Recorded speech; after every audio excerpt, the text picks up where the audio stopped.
Cash-a-maniacs.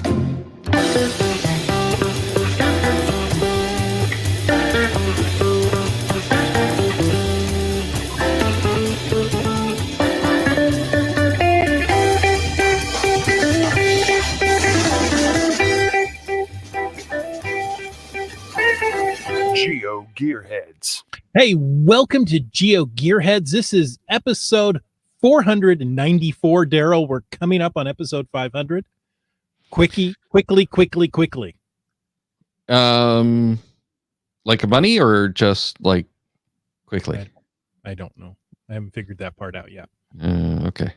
But yes, when we're you coming do. up on episode 500. This is Geo Gearheads. It's a weekly podcast about geocaching and geolocation games. I'm Chris of the Northwest, along with our host, Daryl W4.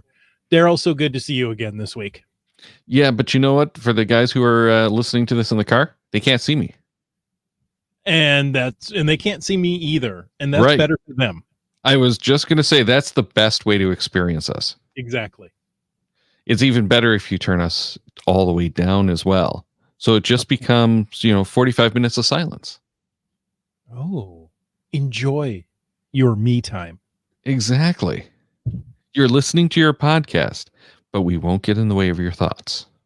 Oh, should we just whisper the whole thing then? No, because that was going to screw up all the audio compression and everything. If you want to get somebody's attention, just whisper. Did it work? No, not really. No. Okay. But we'll find out later. We still don't have anyone commenting in the chat, so I'm assuming it doesn't work. Oh, maybe that's okay. Maybe that's what's wrong. Maybe if I start screaming, people will pay attention. Maybe. I'm not going to do it. I'm going to stick with the whisper tonight, and then we'll see if that works. I'll start screaming next week. Okay, we'll see. Randomize show tonight, though. And I figure we're going to kick this off with some actual experience from my life right now. It's all about you, Daryl. It is all about me because I've got a couple of things that came up in the last few weeks. We do have some articles to get to. This show is all about Daryl's pet peeves. If you have a pet peeve about Daryl, well, yes, if you have a pet, send all your pet peeves about me in the chat or in the comments. Sorry, Daryl, I had to do it. Hey, I know there's many of them, so let's get them out there and see what happens, right?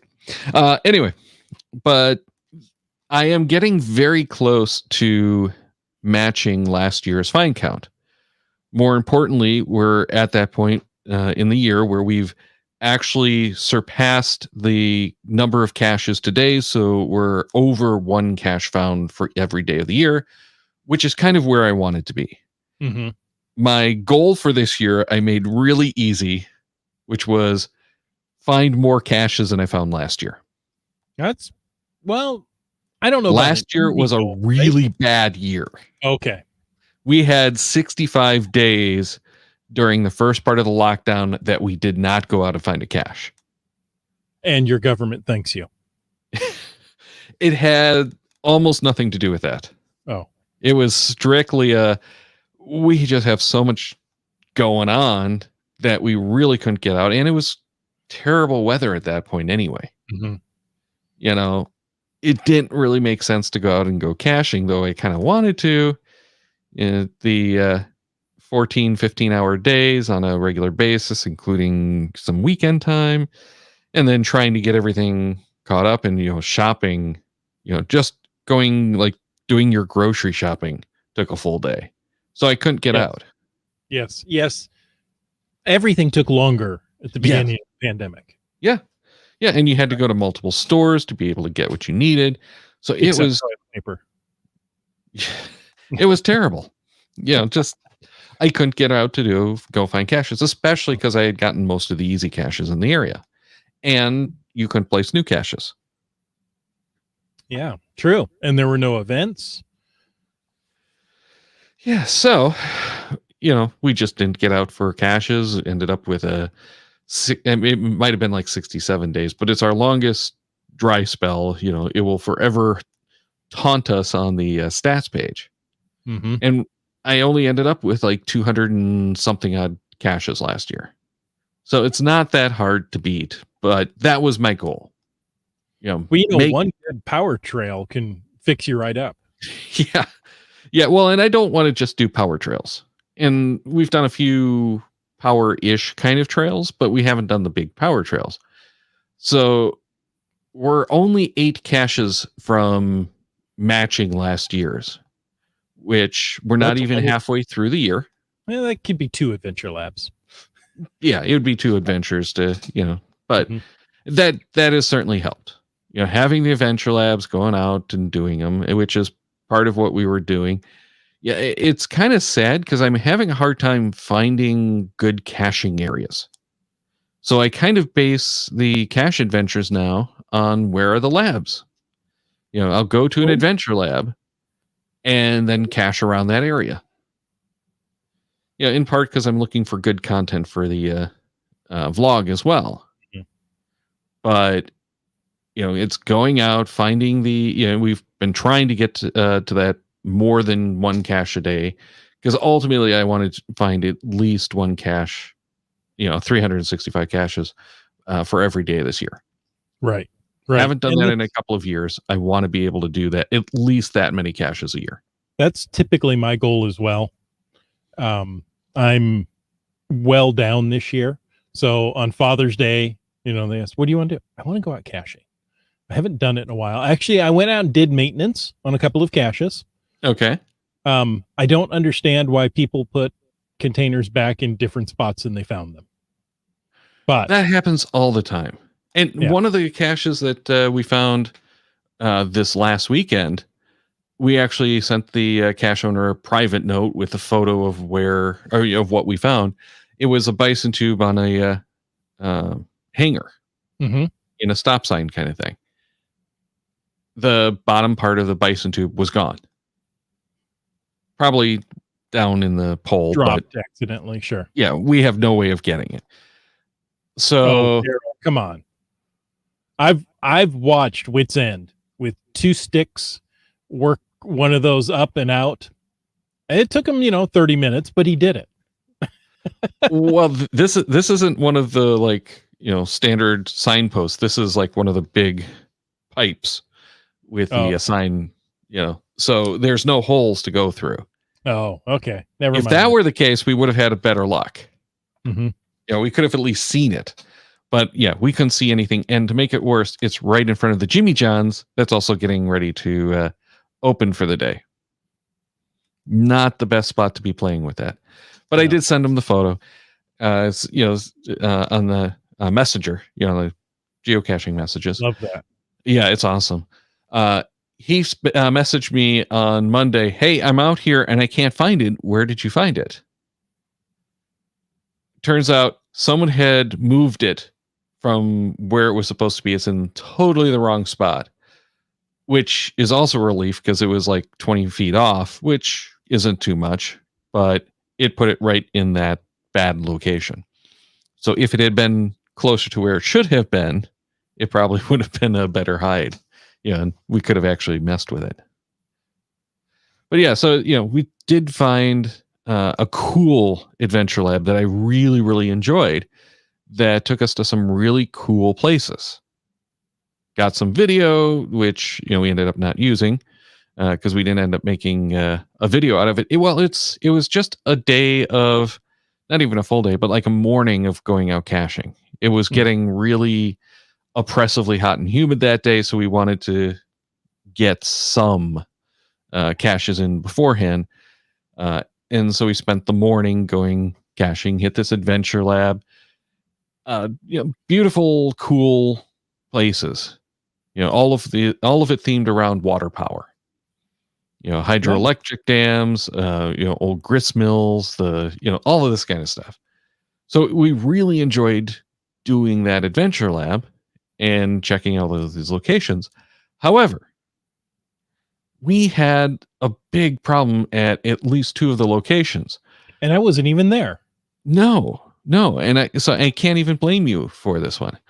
But we've talked about this multiple times. We didn't know how to answer the question. Yes. Is it, one word? Is it multiple words? Is there spaces? No spaces? Trying to figure out what they actually wanted was a little bit tricky on a couple of the stages. The other three were perfectly easy, understandable. It's like, what year? Awesome. We can type that in. But then when they started getting into like names, is it Sir John Henry, or is it just Henry, or, so we're dealing with those kind of problems. Well, and like one of them needed a dash. Like a dash of salt for flavor. Exactly. So, it's like, really? You can't give us any hint. You can't like narrow down the answer. What is the last name, or what is the first name? That kind of stuff would really have helped. And in a couple of the cases where we were still dealing with that, there were also two different names that it could have been. One of them was one word. The other one was like 3 words. And of course, it's the 3-word one where you accidentally type, you type the name correctly and it autocorrects to the wrong thing. Yes. So Can't tell you the number of times I've done that. Like, I put it in right. There's my pet peeve is getting the answers right in Adventure Labs when you don't have the best information. So getting you good information about what you need to answer into those Adventure Labs is something I cannot drill in enough that really needs to be done. No, and I'm going to give credit to MC3 Cats, who guided me on my first Adventure Lab and says, in the question, at the end of the question, put in there exactly what format you want, right? This is a 1-word lowercase answer. This is a 4-digit number. And try to make it easy. Remember, people are typing these in on smartphones. Right. Autocorrect is a thing. So numbers are awesome. And I've seen a lot of them where it's like, what is the last digit of this thing? Awesome. I can easily type that in. I still get out there. I still get, all of the entertainment out of it. Still get to learn a little bit. But now it's easy and I don't have to keep going, oops, oops, oops, oops, oops. There was one here in downtown along a street, and I did it. Actually, I helped the owner test it on a Sunday, so I could park right in the middle of the street because there's nobody downtown on the weekends, and get out, get the answer off a plaque, and come back. And he chose the biggest, most complicated word on every plaque. That seems like it was intentional and could actually be fun. It adds to the challenge. Okay, hold on. How do you spell this? Why are there 7 consonants in a row? But I am not going to limit my offense to Adventure Labs because we also did a big, massive, similarly themed Where I Go that did the same thing where you had to enter in those answers. This cartridge had a bunch of problems, and it's an old cartridge. I want to say it was like 8 years old. Okay. So this has been out there for a while. Give the guy credit. He put together a really good quality cartridge, but it really doesn't work well. Well, so it does together the best product on a bad platform. Exactly. He did a good job using what worked at the time. Part of the problem that we ran into, and I'm sure he did this in the original builder because I don't think there was anything else at the time. Part of the problem was we couldn't get both phones to activate when we entered the area. So I had to go driving around. In one of the case, I had to go out by about half a mile and come back to get it to actually activate and bring up the questions. It was just an insane amount of headaches to get this thing to work. But then we're dealing with the same problems with the signs. And at one of the stages, the sign that he wants you to grab information from is gone. So at least he put it into the cache page. Okay. So then we're looking. Okay, this one we can copy and paste. Thank you. So yeah, it's not just Adventure Labs. This problem has been around since we've had where it goes. Any Says text what? input. Any text input. Yeah. Yeah. So text him. Well, and if you notice on most where he goes, you'll have that picker. You don't enter text, you have the picker. Mm-hmm. And that's why they do that. But it also means it's easy to game the system. Yeah, exactly. You can go through all the options. You don't have a detriment to trying multiple times. And there are a couple of different GeoArt series that I want to do with the Play Anywhere cartridges that have those pickers. So it's real quick and easy to do. But it's like, I've got to download all those cartridges and run through them. Aww. I'm not opposed to doing all that. I just don't have the time. I got started with one of them called the Road to Hell. It's a trail along a road to Hell, Michigan. Yes, I think I've been in Hell, Michigan. So I'm really looking forward to doing that one because it is supposed to be a decent trail. It's a lot of fun, but I haven't even got the chance to do more than about 5 of the Where-I-Go cartridges. So one of these days I'll get that finished up. Hopefully before they actually, pull them. And I do worry about that. At some point they're going to have to, whether it be construction, whatnot, all good geocaches have to come to an end. I like that idea. No, I resist that idea. I say to that idea, no. They might be reborn like the Ape Cache was, Tunnel of Light. Yeah. Well, that met to very specific requirements in order to come back. Yep. So we can always hope something like that were to happen if it goes away.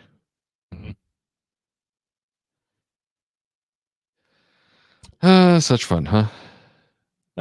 Okay. But I am having a great time getting out caching again, even though it's not necessarily all of the caching I want to do or the types of caching I'd like to do. The interesting thing was yesterday I actually posted a very, very spoilery video to the YouTube channel about a really awesome cache that we found. The hider actually told us, you got to go check out this one. It's really cool. It's not hard. It's just cool. So we went through the whole thing on the video of how this cache works. So you get to see the whole thing. It's basically just a series of gears. You pull off a couple of panels, turn a few levers to unlock it, and you open it and pull out the cache. But it's this cool series of gears with a chain drive that opens the door. Absolutely useless, but it's really, really cool and beautiful.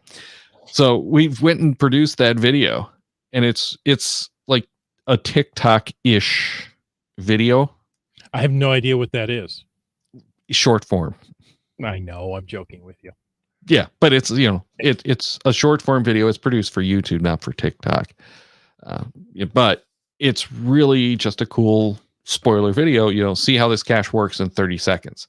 It gives the whole thing away. And I got the permission to post that.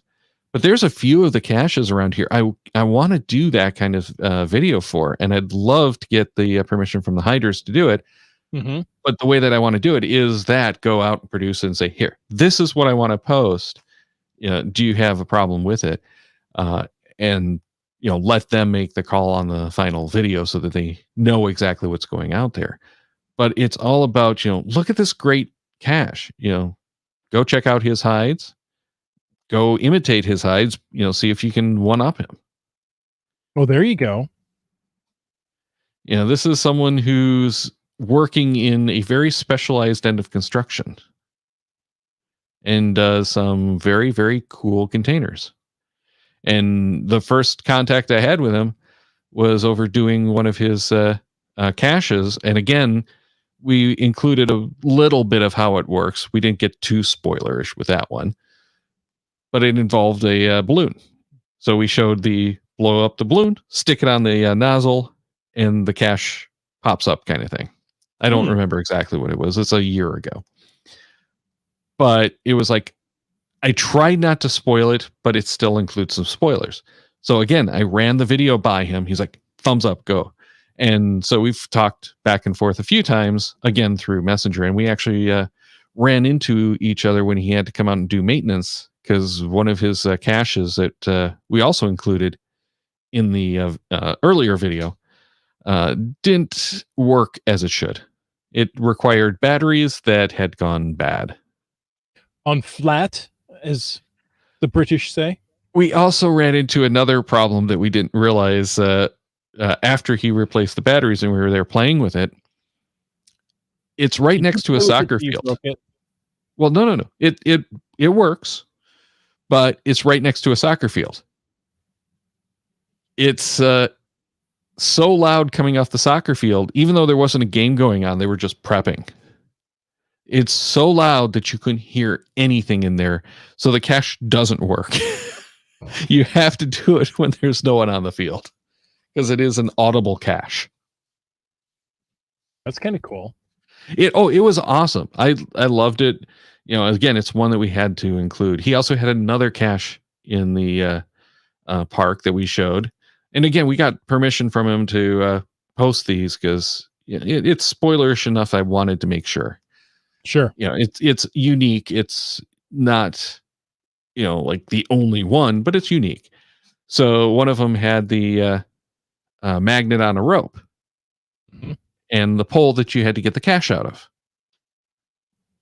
Well, we're dropping the magnet down the pole trying to get it out. It's not sticking. Of course, it occurs to us afterward, you have to slide the magnet on the side to get the cache out. Ah, yes. But we were getting so frustrated thinking we broke it. He's like, well, the only reason I have the string there is because the magnet kept disappearing on me. So I had to put the string on to keep the magnet from running away. And it has to be long enough to make it down to the base and back up as you slide it. So it's like just the right length that it looks like it should go inside.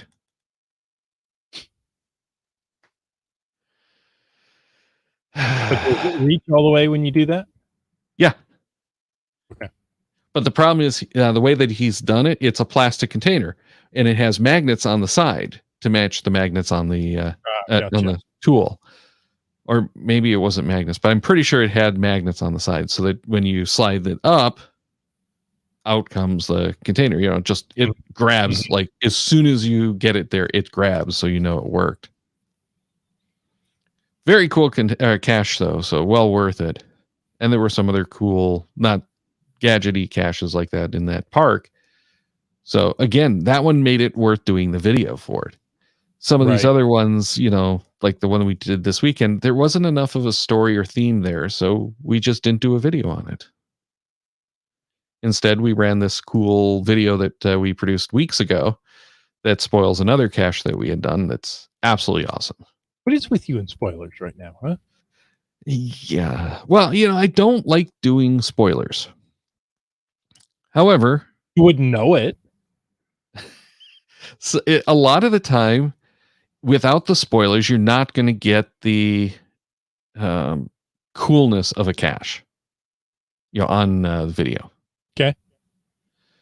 If you don't do a gadget cache, how can you really show how cool that gadget cache is? You're exactly right there. And that's most of the spoilers are going to be like that. Now, we've talked about it a few times. I do tend to show cache containers on the vlogs. I don't say which cache container or which cache is which. And anyone who goes and tries to follow us will quickly note most of the time the cache containers are not in the order that we actually did them. So I figure that gives us a little bit of help, and none of the cache containers I'm showing are that unique. It's, this typical kind of container. And my thought behind doing that is for all of those people who are checking out our channel who don't know what geocaching is. And we point people to the channel for exactly that. What is caching? Well, here, go and check out this video. We show a whole bunch of caches we did on this trail that you can do by your house. And, some of them, it's like we guide people in so they can see, okay, here's this container just laying on the ground or standing up in a pipe. Mm-hmm.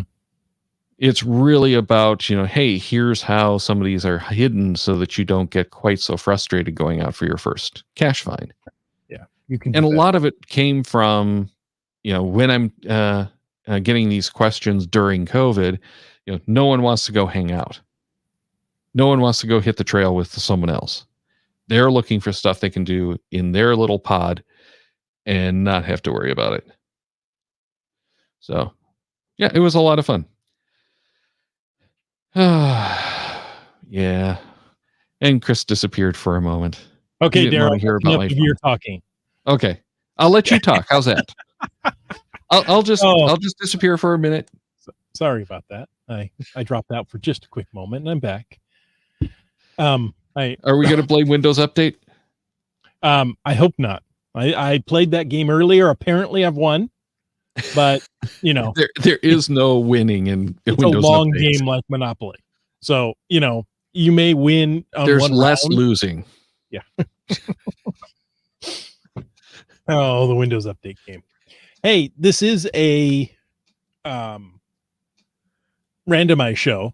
Yes, it is. And so we should talk about GPS because that's what we tend to talk about on a randomized show. GPS and how they work and how they launch. Well, do we want to talk about that, or you had the lying apps? That kind of goes right along with our theme of Adventure Labs. So I found this article. Why do GPS navigation apps lie?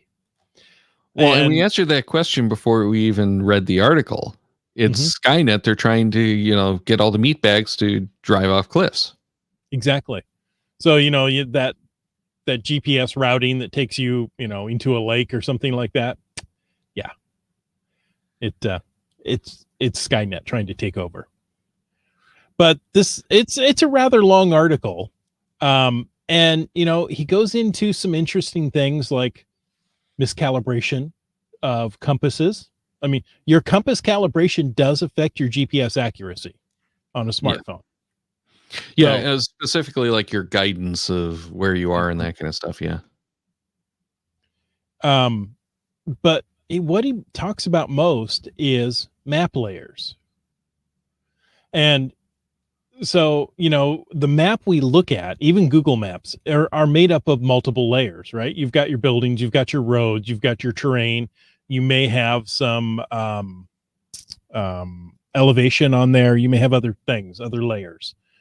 And each one of those layers may come from a different source. So they may not be updated like you would think they are. So our writer of this article here pulls up an example of a trailhead, right? He says, I look on the map and there's a trailhead there. I drive by here on a regular basis. I know that trailhead has been closed for over 10 years. Yet the trail is still on the maps, right? Nobody's told them, hey, go take this away. This isn't here anymore. Well, those trails are especially difficult ones to deal with because in most cases, they were submitted by like geocachers who went out and collected the data, hikers, whatever, and uploaded it to one of the trail systems way back in the day. And so they're permanently there now until someone else goes and, updates it. But it's done as, that user data. It's not the official data.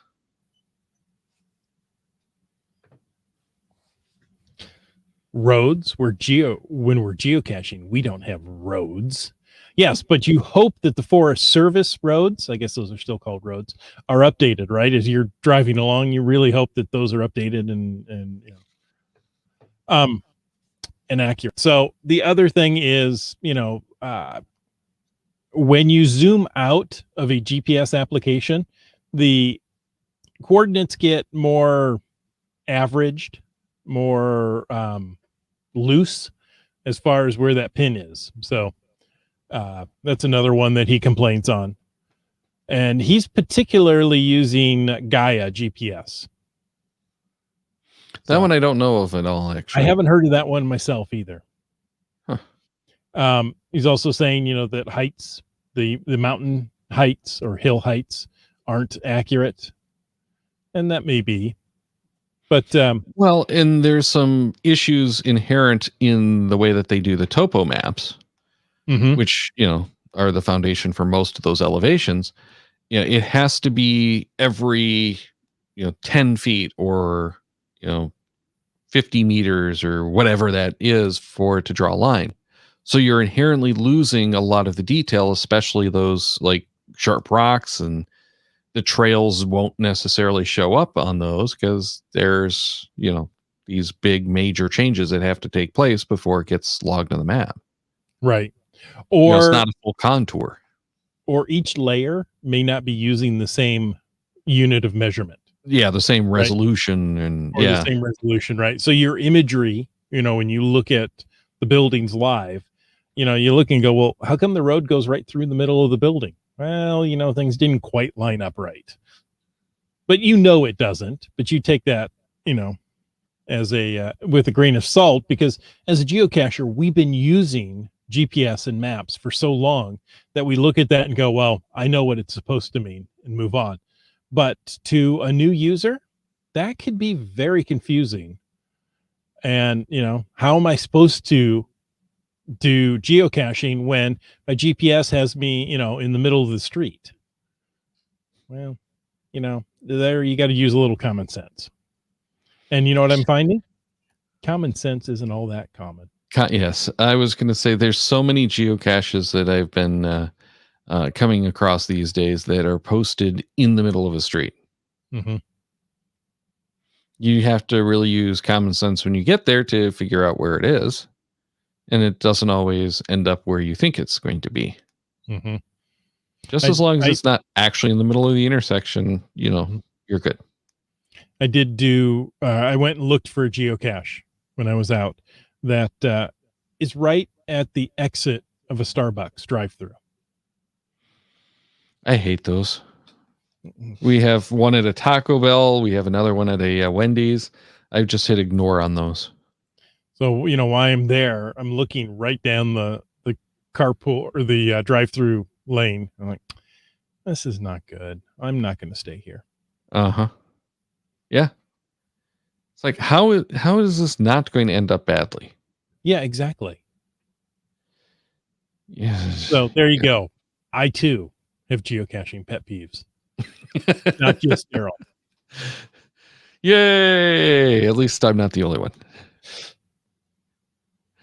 Yeah. Daryl, you want to take the next story? Maybe. Okay. So the next one is actually going to be really, really quick. And that's just news that the 5th of the GPS-3 satellites has launched. So we're just going to go right for the very top of the article because it tells us everything we really care about. And that is the U.S. Space Force's Space and Missile Systems Center and its mission partners successfully launched the 5th GPS-3 space vehicle at 12:09 p.m. Eastern Daylight Time on June 17th from Space Launch Complex 40 at Cape Canaveral Space Force Station. Not 40 from Space Force. I have no idea what Complex 40 is. Don't either. I don't think there's 40 complexes, but it might be. I don't know. There probably used to be, Well, I'm thinking maybe it's like it's a it's little buildings and stuff. So like Complex 1 might be the receiving office. 2 is where they actually like start collecting the fuel or whatever, and 3 might be the assembly building. I don't know, but so, yeah, I'm thinking that's how they're doing that. And you numbering. got the guard shack and the lunchroom, and yeah, I don't know, but yeah, a lot of those I'm assuming are kind of leftover buildings from the NASA days, and I think they've taken part of the Cape Canaveral complex, and I'm sure we've got some listeners or viewers who are much more well versed, and I know one in particular I'm thinking of who I don't think is on tonight, who could tell us exactly how this is down there now. But I think they actually carved out a section for the launch of the military missions. So And just I don't think it's part of the NASA complex, but it's, there. yeah. So I've done, or I just watched a special on the space shuttle, and it really was a magnificent piece of engineering for the time. Oh yeah, it's a flawed design, but it But it was worked. the best we had. Yeah. Well, and the concept that they were testing was awesome. In practice, it ended up not doing what they thought it would. Mhm. So again, the only way you can do those kind of research projects is to really go and put it into the works. Though, as I understand it, they kind of knew it was not going to work before they even launched it. Yet it put up most of the International Space Station. Oh, yeah. No, and It by was a not real working, I don't mean it doesn't work. I mean its primary goal was to make space travel cheap and easy, quick turnarounds, lower usage of materials.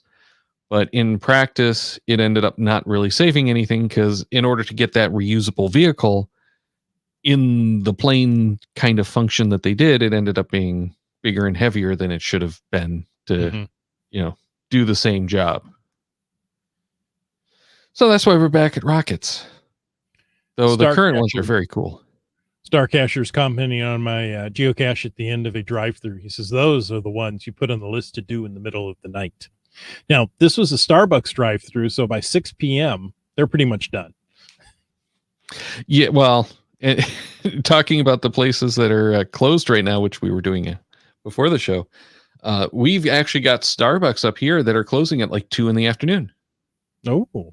They can't get the staff, so they'll like shut down some of the ones at 2. Other ones, like especially around the malls and the shopping areas, don't open until like 11 a.m. So you can't get your morning coffee, but you can get your afternoon frappuccino or whatever. The mall doesn't open till 10, so. Well, most of the malls aren't opening till 11. Oh, are they? Yeah, because they've cut back their hours. They have the same kind of problem. They can't get the staff for those. When's the last time I've been to a mall? Mine was 2 weeks ago. I think we ought to go to the mall today. Let's all go to the mall. Yeah. I was going to the mall. Yes, I do.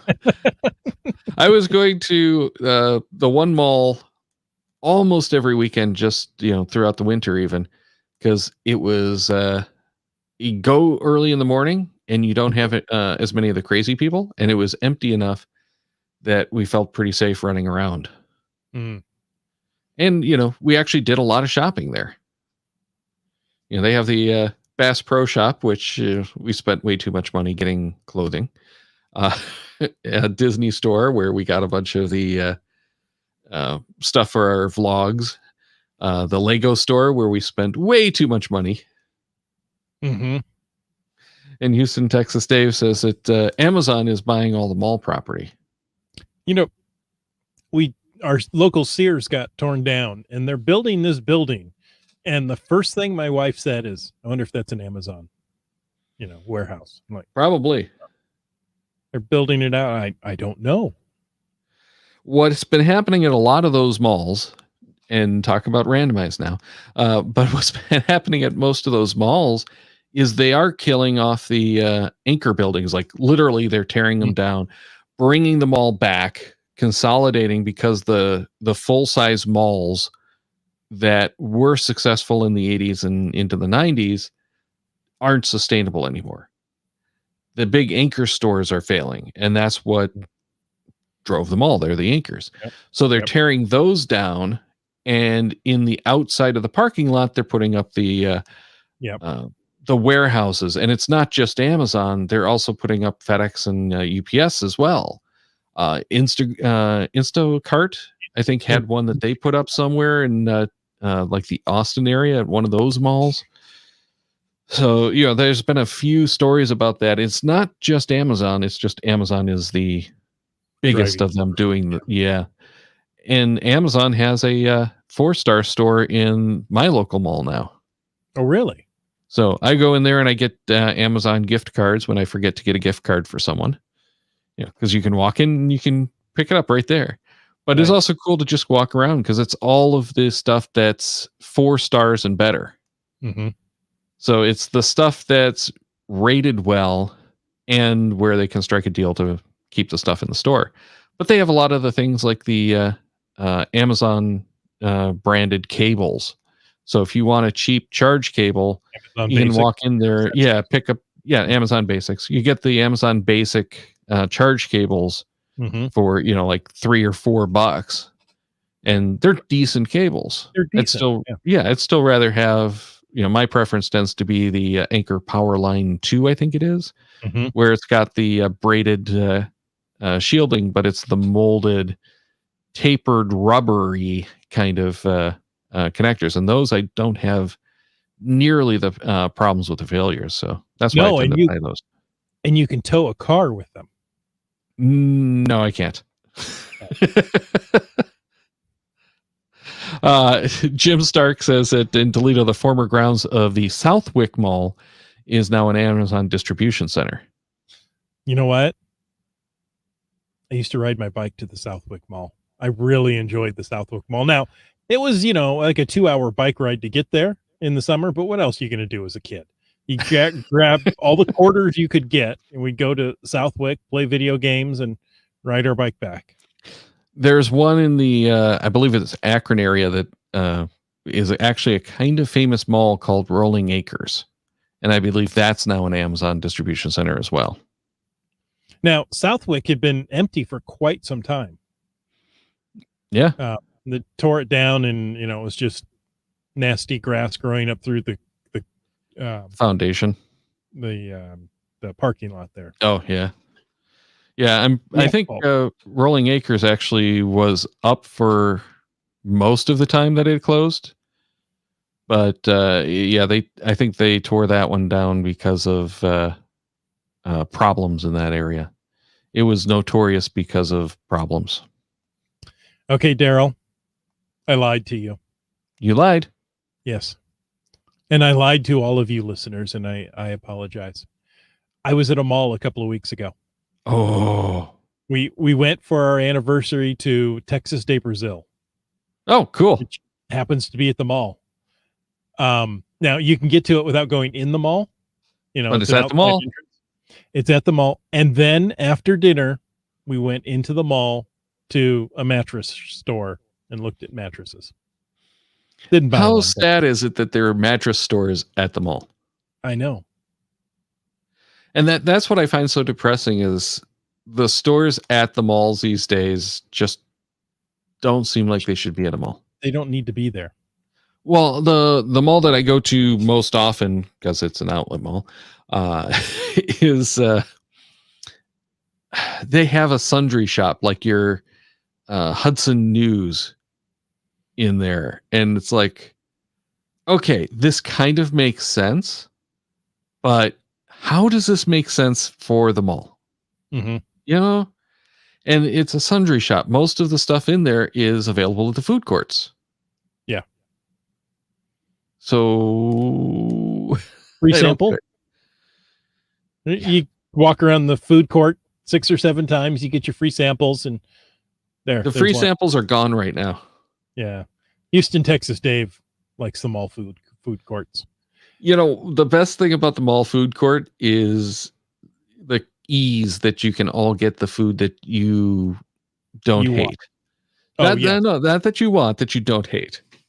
Hey, our mall, I think 2 or 3 years ago, finally got rid of Sbarro, the pizza place. I don't know that the mall got rid of it. They went through that bankruptcy and they closed most of their stores. Then that seemed like an 80s thing. It was an 80s thing. Yeah, I know. But it was still going. Yeah. Hey, we still have one at the local mall. We don't have one in any of the other malls. Oh. The local mall is actually an upscale mall, so I think they somehow managed to survive through the staff at the mall. And that's an infection, right? Right. The staff infection. Okay, we have one more story, Daryl. Man, I know. I thought we had done enough of those. No, this one picks Does up it involve right a pet peeve? maybe. Okay, then I think we can do it. It involves jam. Jam. So It's in raspberry jam? could be. Because that's the easiest jam to jam radar with. Exactly. Go ahead. You can read it. Houston, Texas Dave says mall parking lots are good for lots of LPC caches. Yes. And Munzies. Munzies, yes. I was going to say until the security guards notice. Yes. We actually did a cache at one of the malls, and security guards are driving around. What are they doing? What are they doing? Do you have the guard towers that raise up and? No, okay. Not at these, fortunately. I'm expecting it because we do have it at some of the other malls, especially come winter. Mm-hmm. They tend to become more prevalent. And you look at it and go, what they can watch things, but there's no way they can give chase to anything. They can't help you. They can't help themselves. It's for show. Oh, okay. I mean, think about it. You can just walk over and push it over. Just hook it up to your car and drive away. I kind of want to do that. Hopefully not with someone in it, but Oh, you really want to do it. We'll see how far you can get driving one of those things in the extended position before you hit a bridge. Wires, please. Well, that's the question. What happens when you hit the wires and take out the power to the lot? They're solar powered. It's okay. Wow. Okay. Our last story, Daryl, that I'm really trying to get to. I'm going to drink so that I don't interrupt anymore. Okay. This one ties into your last story of GPS satellites, why the 5th new generation satellite is finally launched. The U.S. has a constellation able to globally beam M-code signals that are tough to spoof or jam. So what are we going to do with all that raspberry jam then? Put it on scones. I don't like scones. Oh. The launch means that more of the country's GPS satellite constellation has a stronger position, navigation, and timing abilities, and is designed to live longer than its predecessors, around 15 years, which I thought was funny considering how old the ones are up there now. I know. Yeah. So if they were designed for 15 years, that gives us what, 50? Yes. So, the current constellation has 31 members, 27 of them from the 3 previous generations. So they're not all Gen 2. There are some Gen 1. I don't think there's any Gen 1. I think it's 2, 2A, and 2F. I might have that wrong, but I thought they were all the 2 series, but they had generations within, because the last satellites they were launching were 2Fs. Right. So anyway, the new 3s are getting up there, and they're, they put them in strategic points to be able to cover the globe with that new M-beam or M-code. M-code, whatever it is. Yeah, that's at level 5 signal, L5. Mm-hmm. So it's also better at building penetration. There you go. So maybe the mall will be the next geocaching hotspot, as you can accurately put your location in there. They already are, but it's because of beacons. Mm-hmm. If you've got the access points and whatnot at the mall, they're almost all the beacons so that you can do the navigation in the mall. And in most malls and conference facilities, you actually have better accuracy than you do outside. Really? Yeah. Yeah, because you can get down with the beacons now to I want to say it's 6-inch accuracy. It's insane what they're doing with the beacons. Wow. So with the GPS 3 systems, they're going to be far more accurate than we have now. And, you know, SpaceX is launching them, by the way, in case you needed to know that. Yeah, they're very cool to watch. Not that I've actually watched more than a little bit of one of the YouTube launches, but they, they launch cool. it and return the launch vehicle to Earth so it can be reused. That's really cool. It is so cool. It is making that reusable launch vehicle finally a reality with something that's not quite so big and heavy. And the key was really, I think, getting the humans off the rocket. Right. Get the humans out of the way. Yeah. Which, there was a lot of that happening beforehand. So, Daryl, before we leave, there's one more question I have to ask. What color shirts are we wearing next week since we matched this week? I don't want to go for blue. Maybe we should go for black.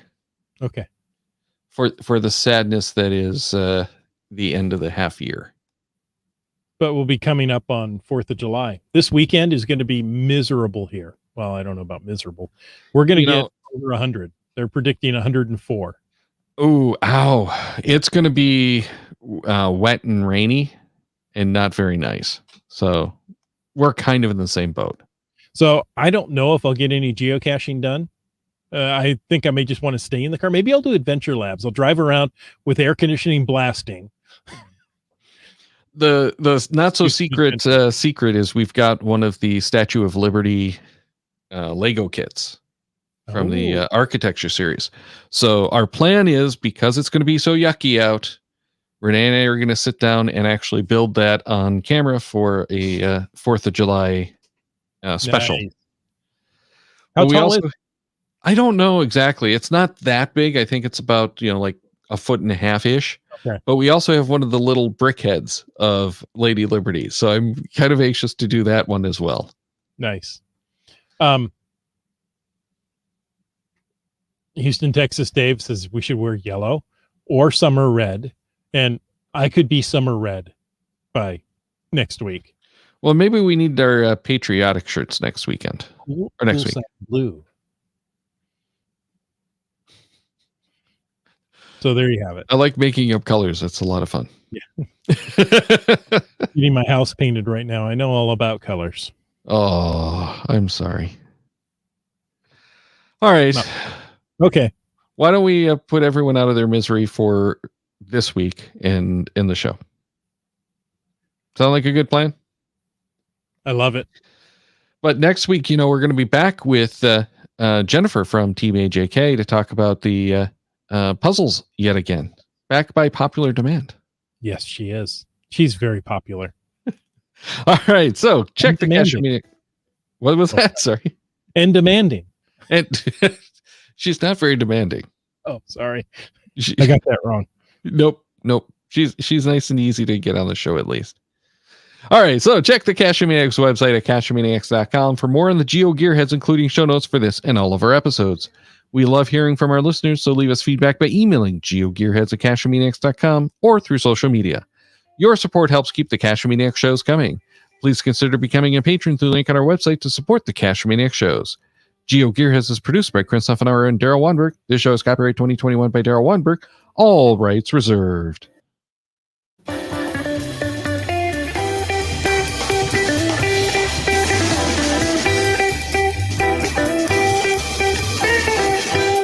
Cache, we're the Cache Maniacs.